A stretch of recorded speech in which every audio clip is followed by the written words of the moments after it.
சென்னை புளியந்தோப்பு அருகே உள்ள PK காலனியில் முத்துமாரியம்மன் கோவிலின் கலசத்தை திருடி பழைய இரும்பு கடையில் விற்ற 2 சிறுவர்களை போலீசார் கைது செய்தனர்.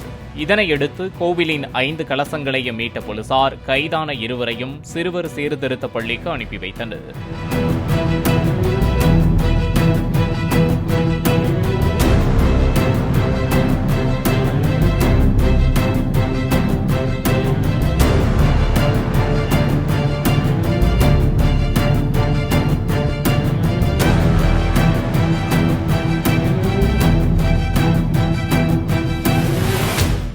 பிளே ஸ்டோர் மற்றும் ஆப் ஸ்டோரில் இருந்து பாலிமர் செயலியை QR கோடு மூலம் பதிவிறக்கம் செய்யுங்கள்.